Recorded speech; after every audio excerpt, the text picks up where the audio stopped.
A'udzubillahi minasyaitonirrajim. Bismillahirrahmanirrahim. Assalamualaikum warahmatullahi wabarakatuh. Innal hamdalillah nahmaduhu wa nasta'inuhu wa nastaghfiruh wa na'udzubillahi min syururi anfusina wa min sayyiati a'malina. May yahdihillahu fala mudhillalah wa may yudlilhu fala hadiyalah. Asyhadu an la ilaha illallah wahdahu la syarikalah wa asyhadu anna Muhammadan abduhu wa rasuluhu la nabiyya ba'dah. Allahumma salli wa sallim ala hadzal nabiyil karim wa ala alihi wa ashabihi wa man tabi'ahum bi ihsanin ila yaumiddin. Wa qala Allah ta'ala fi kitabihil karim, ya ayyuhallazina amanu taqullaha haqqa tuqatih wa la tamutunna illa wa antum muslimun. Ya al-haq adkhilna mudkhala sidqin wa akhrijna mukhraja sidqin wa ja'alna min ladunka sultanan nasyira. Ja'a al-haq wa zahaqal batil innal batila kana zahuqa. Ya Ghafur Rabbana innana amanna faghfir lana dzunubana wa qina adzabannar. Allahumma ighfir lil muslimin wal muslimat fi Filistin wa fi kulli makan. Allahumma ansur ikhwanana al muslimin wal mujahidin fi Filistin wa fi kulli makan. Allahumma rzuqna imaman adilan ya aziz ya jabbar ya rabbal alamin. Amma ba'd. Alhamdulillah, segala puji dan syukur adalah milik Allah, Tuhan semesta alam yang telah menciptakan kita. Dan karena rahmat dari Allah, kembali kita dipertemukan Allah di channel YouTube iDream TV dalam program Tarbiyatul Aulad, ya, di mana kita akan sama-sama menggali ya teori-teori tentang pendidikan anak di dalam Islam. Tidak lupa kita baca salawat dan salam Allahumma sholli ala sayyidina Muhammad wa ala ali sayyidina Muhammad. Assalamualaikum ayuhan nabi wa rahmatullahi wabarakatuh. Semoga Allah terima salawat dan salam yang kita baca dan dilimpah curahkan kepada para nabi, para rasul, wabil khusus Rasulullah Muhammad SAW. Dan semoga kita termasuk orang yang akan berbahagia ketika berjumpa dengan Allah nanti di yaumul mahsyar, dijauhkan dari api neraka, dimasukkan ke dalam jannah dan dipertemukan dengan Rasulullah SAW di tepi sebuah telaga yang sangat indah. Insyaallah, amin ya rabbal alamin. Sahabat hadirin yang dirahmati Allah, ya, dalam program Tarbiyatul Aulad seperti biasa kita akan menggali teori-teori pendidikan yang dirintis, yang digagas, yang dijabarkan oleh seorang ulama ya, kelahiran Suriah ya, yang sudah wafat pada tahun 1987, yaitu Syekh Dr. Abdullah Nasir Alwan.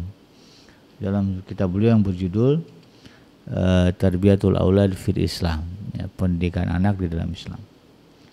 Pada episode sebelumnya kita sudah membahas bagaimana ya, kita sebagai orang tua sadar tentang tanggung jawab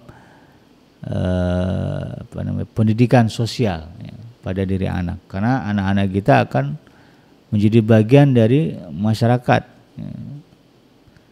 Ya, mereka akan berinteraksi dengan orang-orang yang ada di sekitar mereka. Ini yang disebut sebagai makhluk sosial kan begitu ya. Maka jangan sampai kemudian anak-anak kita ya, menjadi public enemy, nauzubillah ya, menjadi musuh masyarakat, atau bahasa kepolisiannya penyakit masyarakat, menjadi bagian dari penyakit masyarakat, bahkan menjadi sampah masyarakat. Kita nggak mau. Ya. Kita justru ingin anak-anak kita ini menjadi pahlawan, ya, menjadi penggerak. Paling tidak menjadi bagian dari komunitas yang baik di tengah masyarakat kita. Maka oleh karena itu kemudian kita harus ya, punya strategi bagaimana mewujudkan dalam konteks pendidikan ya, anak-anak yang kemudian mampu berinteraksi sosial secara baik ya, ketika mereka sudah dewasa. Ya. Ya, dan itulah ya kalau nggak salah bagian dari tujuan ya, pendidikan dan juga kurikulum ya yang ada di negara kita. Nah, dalam hal ini Syekh Dr. Abdullah Nasir Alwan yang memberikan pondasi ya,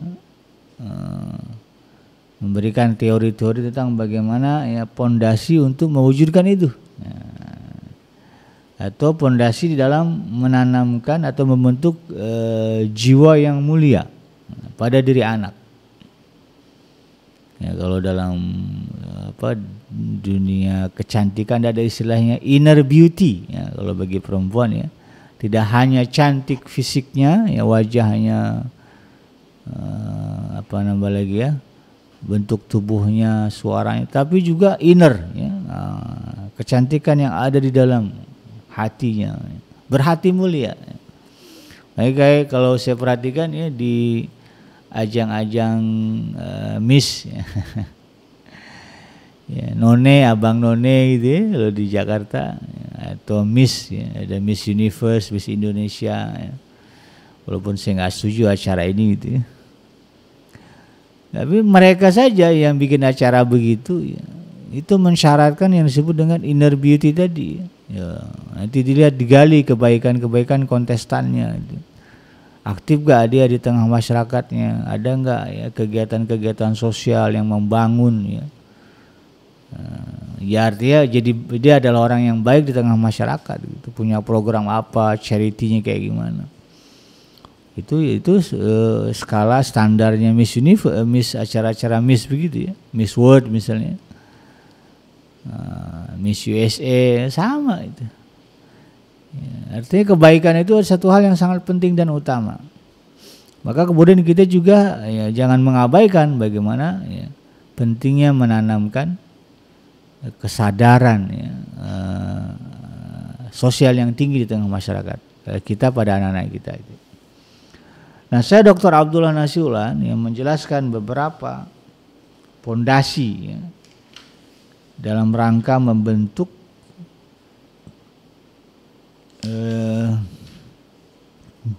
jiwa-jiwa yang mulia pada diri anak kita, sehingga kemudian nanti mereka bisa menjadi bisa berbaur ya dan bergaul di tengah masyarakat mereka berada.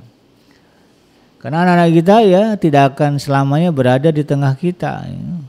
Apalagi kalau perempuan ya, akan datang laki-laki meminang mereka, lalu kemudian mereka akan bawa ya ke keluarga laki-laki, maka dia akan berada di keluarga yang baru.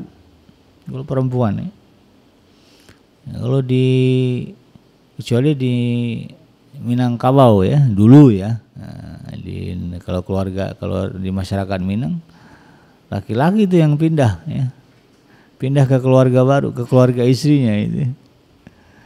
Jadi sekarang ya nggak tahulah kayak apa masih begitu atau tidak.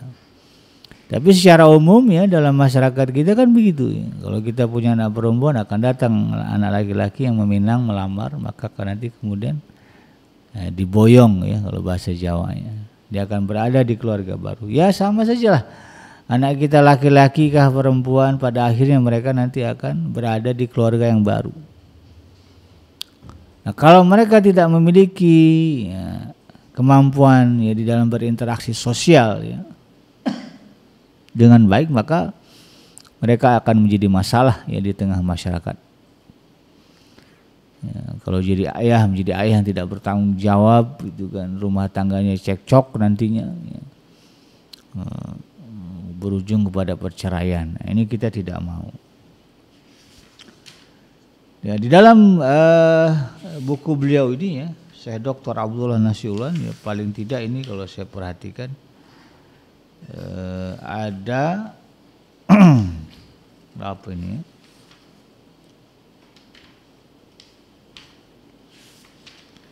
Ada sekitar 7 ya. Nah, ya. 7 hal yang menjadi pondasi. 7 hal yang menjadi pondasi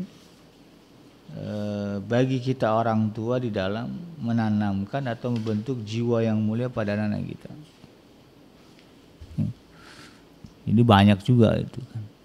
Iyalah ya, karena yang akan kita bentukkan anak yang saleh ya, maka tentu dasar-dasarnya enggak mudah ya.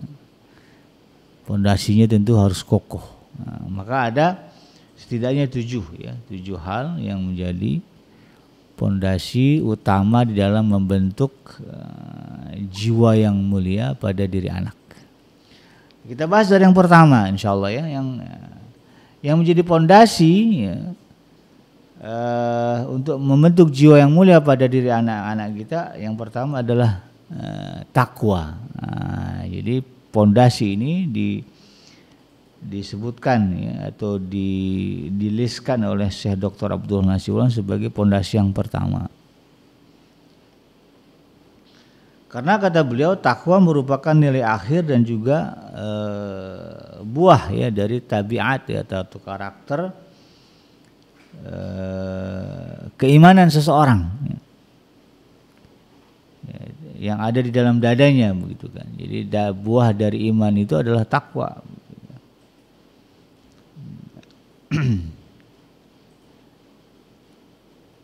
Ya, orang-orang yang bertakwa ya, adalah mereka begitu kan, yang selalu merasa diawasi oleh Allah Subhanahu wa taala sehingga merasa takut. Takut kepada Allah. Takut di sini jangan maknai sempit ya, kadang kalau gitu Allah itu ya kejam gitu kan karena ditakuti, ya enggak lah. Ada juga ya kita takut karena sisi cinta ya, karena kita cinta kepada Allah maka kemudian muncul rasa takut. Takut Allah murka, takut Allah menjauh ya. Takut Allah enggak ridho ya. Itu aja udah menjadi ketakutan tersendiri ya, kalau kita memiliki kecintaan yang tinggi yang besar kepada Allah Subhanahu wa taala.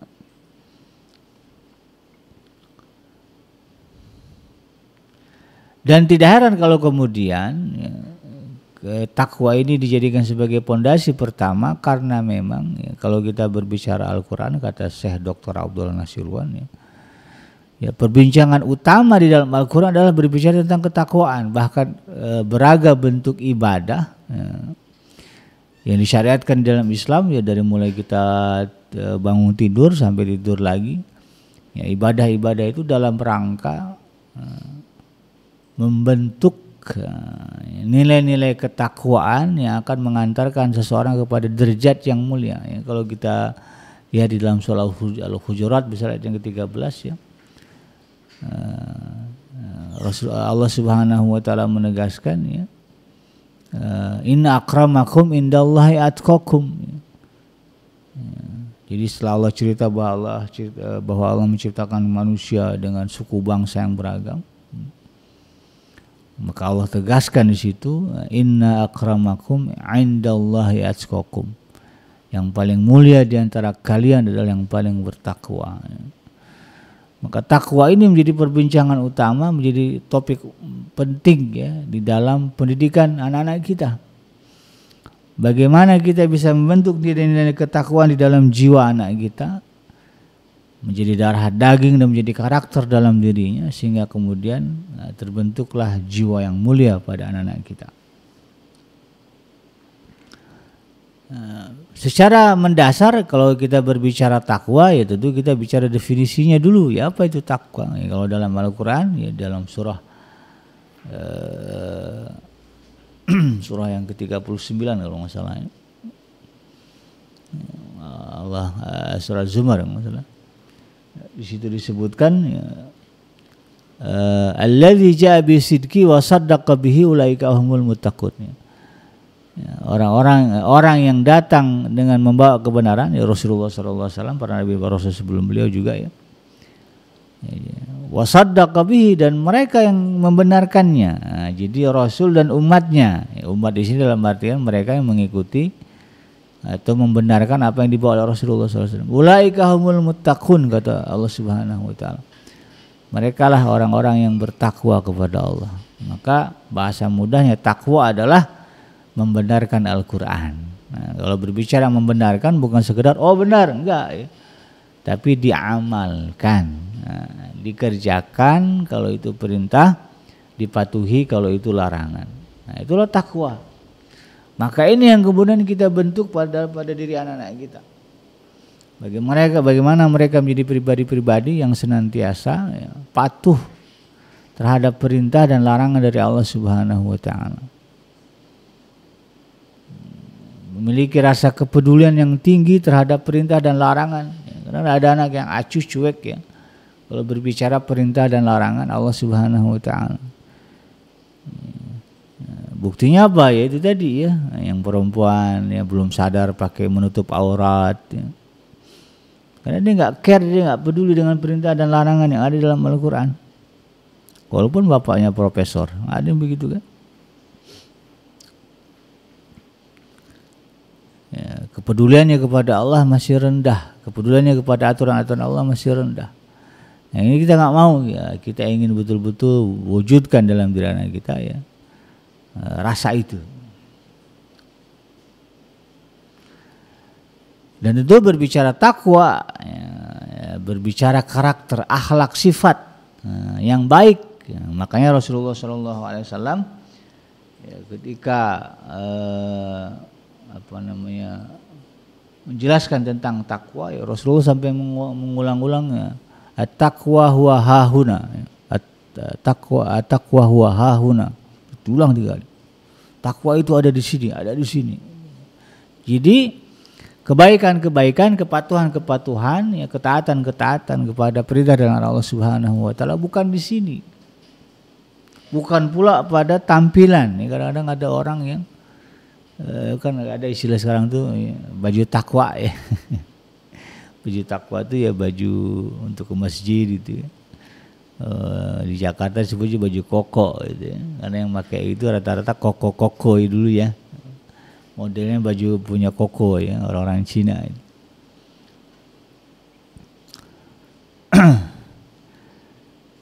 Jadi takwa itu bukan pada pakaian, maksudnya bukan pada kostum ya. Gitu. Bukan pula pada ucapan belaka, tapi kata Rasul yang paling penting takwa itu ada di sini, menjadi karakter, ya. Menjadi sifat, menjadi akhlak ya, dalam diri setiap manusia. Rasul sampai menegaskan demikian. Ya, makanya ada ayat yang menyebutkan ya, dalam surah Al-Maun yang biasa kita baca itu kan. Ara'aital ladzi yukadzibu biddin, tahu enggak kamu siapa itu pendusta agama? Orang dia enggak berdusta ya, mengatakan dirinya Islam, tahu enggak kamu siapa? Ya. Fadzalikal ladzi yad'ul yatim. Mereka adalah ya, orang-orang yang menghardik ya, atau tidak mempedulikan anak-anak yatim. Wala yahuddu 'ala ta'amil miskin, dan mereka juga enggak mau ngasih makan orang yang miskin. Nah, ada juga orang-orang yang modelnya dari baju, dari pakaiannya, dari tutur katanya kelihatan ya, seperti orang baik-baik, orang takwa, tapi acuh itu tadi ya. Dengan rasa kepedulian sosialnya rendah gitu kan. Enggak mau ngasih makan orang miskin ya. Ya, kemudian mudah sekali mencela, memaki, mencaci ya, orang lain ya. Walaupun itu adalah anak yatim misalnya. Maka di ayat itu kan penegasannya begitu ya. Ini menunjukkan bahwa ya agama yang sebenarnya adalah apa yang betul-betul menjadi karakter ya dalam diri kita. Bukan sekedar menjadi omongan, bukan sekedar menjadi ritual ya, atau kebiasaan yang kemudian tidak berbekas ke dalam jiwa kita. Nah, ini yang kemudian kita harus bangun pada diri anak-anak kita. Ada beberapa contoh ya yang disebutkan oleh Syekh Dr. Abdullah Nasution dalam kitab beliau ini tentang bagaimana ya, nilai-nilai ketakwaan ya, di dalam pendidikan orang-orang dulu ya.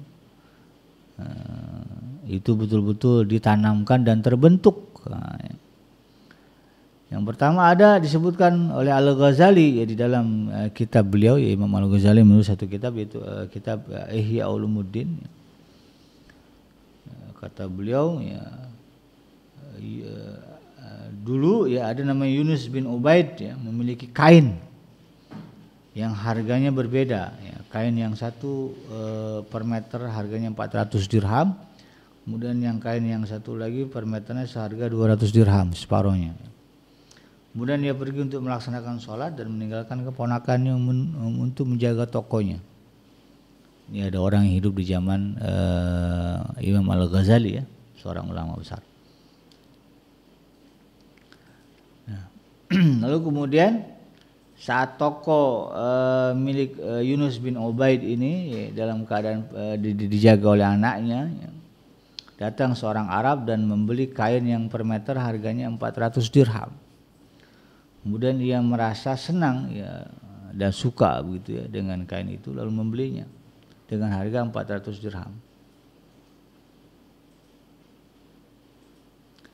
Nah, kemudian orang Arab ini ya, pembeli ini berjalan meninggalkan toko. Lalu di jalan dia bertemu dengan Yunus.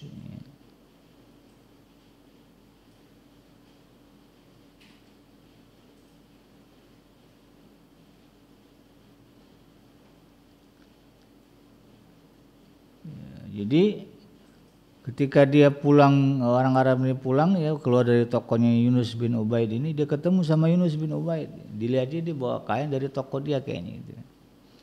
Nah, ditanya sama orang Arab ini, berapa engkau beli? Maka kemudian orang yang Arab ini mengatakan 400 dirham. Maka kemudian kata Yunus bin Ubaid ya, harga kain ini kalau di toko saya ya, tidak lebih dari 200 dirham. Kamu beli di toko saya kan? Iya.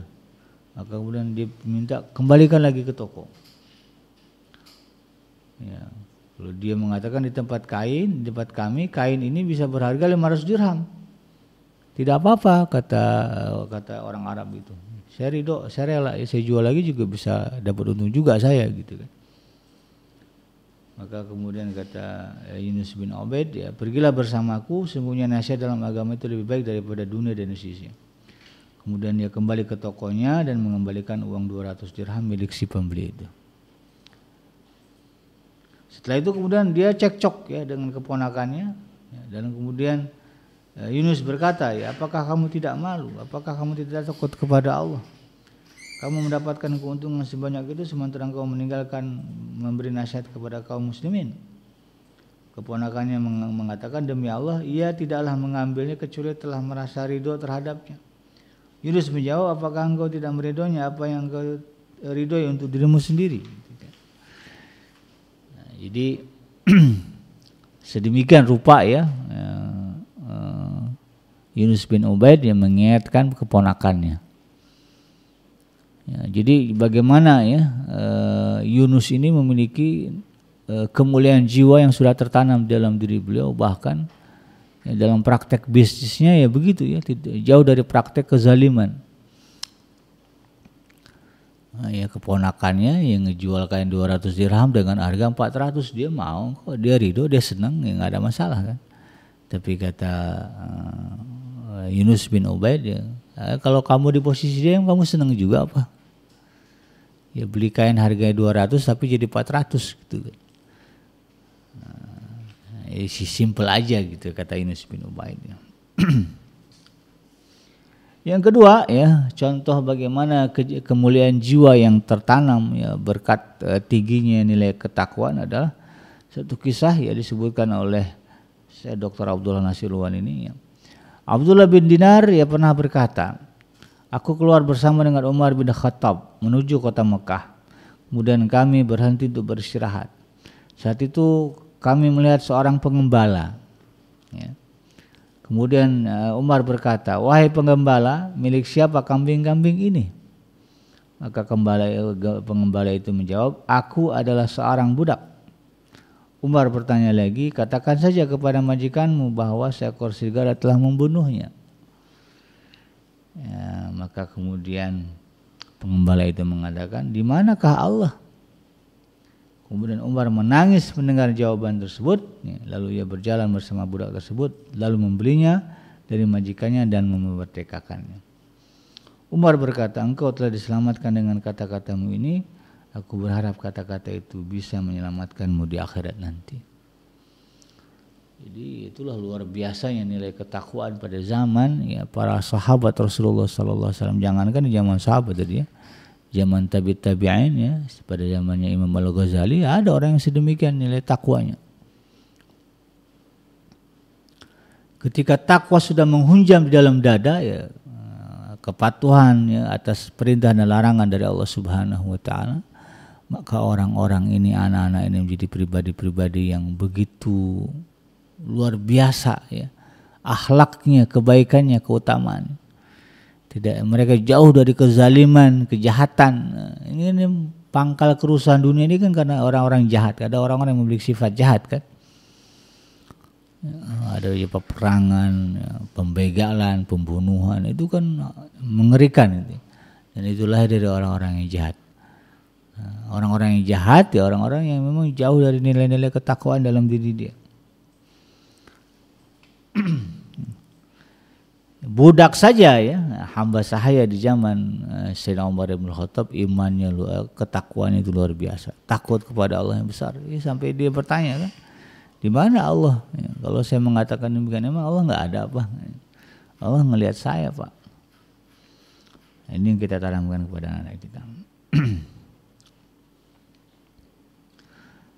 Saya Dr. Abdullah Nasirullah juga menyebutkan ya, kebanyakan orang sudah mengetahui kisah yang sangat masyhur tentang seorang ibu dengan anak perempuannya yang berposisi sebagai penjual susu. Ini juga di zaman Sayyidina Umar bin Khattab gitu ya.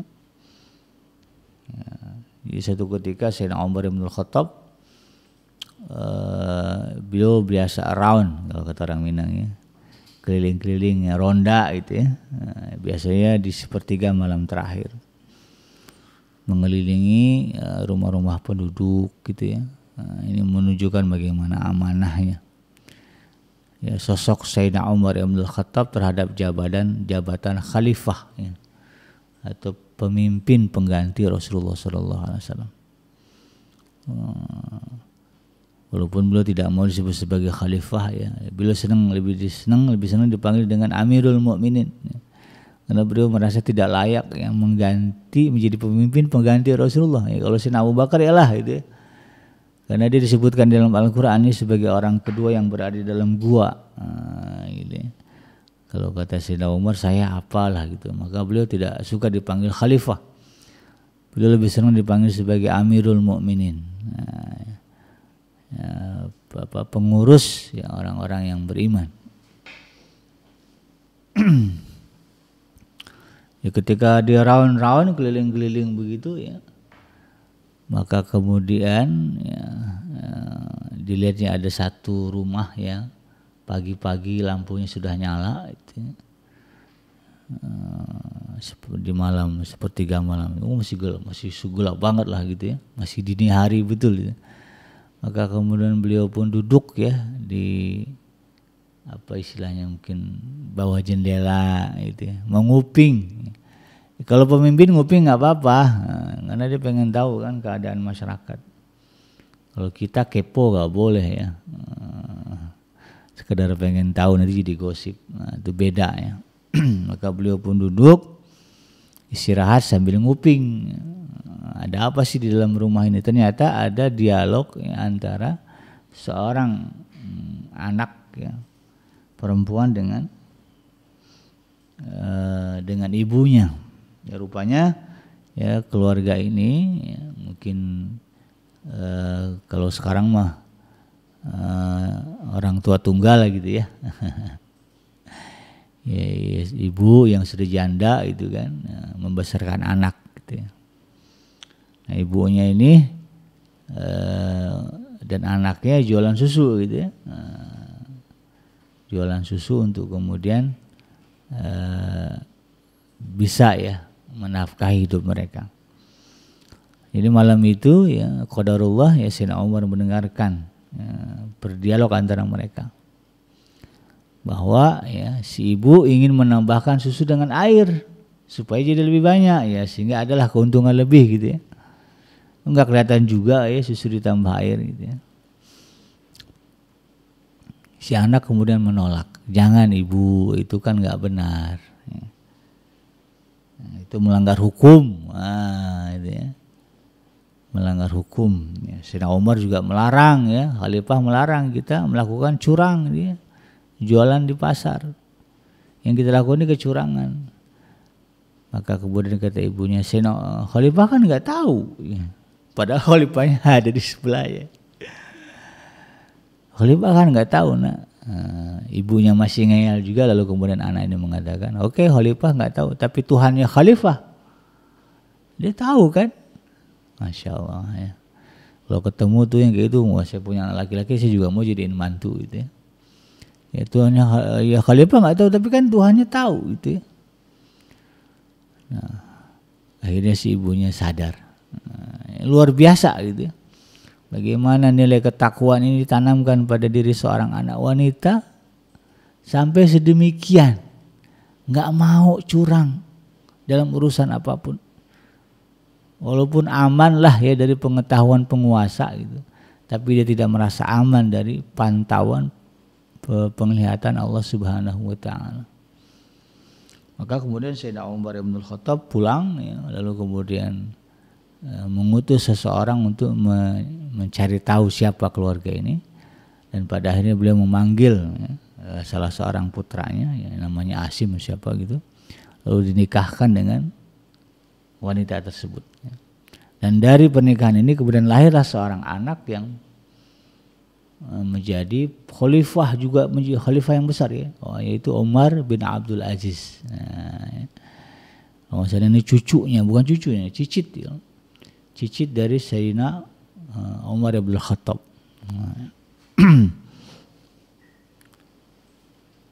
Cucu ya, kalau cucu ya.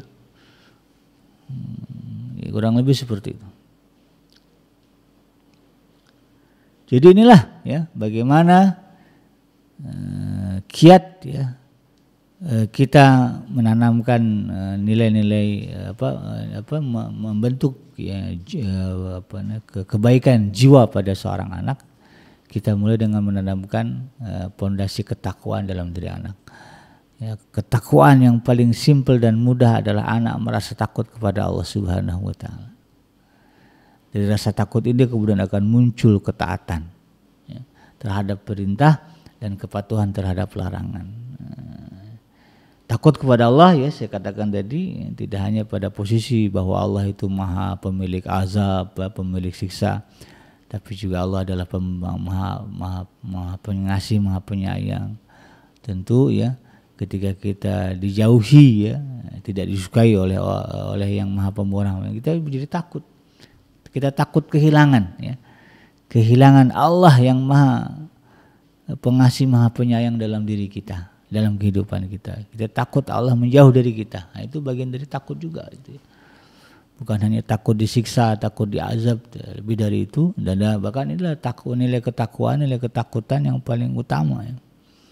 Karena dasarnya adalah mahabbah atau cinta kepada Allah Subhanahu wa taala. Makanya kemudian ya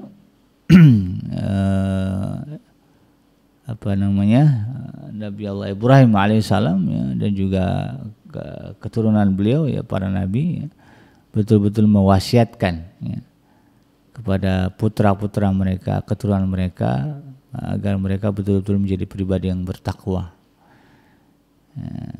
Ittaqullah haqqa tuqatihi ya, begitu benar. Bertakwalah kepada Allah dengan takwa yang sebenar-benarnya. Wala tamutunna illa wa antum muslimun. Sehingga kemudian ketakwaan itu kalian bawa sampai mati dalam keadaan menjadi seorang muslim. Itu wasiat Nabi Allah Ibrahim kepada putra-putra beliau, kepada cucu-cucunya sampai sedemikian. Mudah-mudahan bermanfaat, yang benar datang dari Allah Subhanahu wa taala, dan yang salah semata-mata dari kealfaan dan kegelapan saya pribadi. Saya bikinnya babi undur. Subhanaka Allahumma rabbana wa bihamdika asyhadu an la ilaha illa anta astaghfiruka wa atubu ilaik. Walhamdulillahirabbil alamin. Wassalamualaikum warahmatullahi wabarakatuh.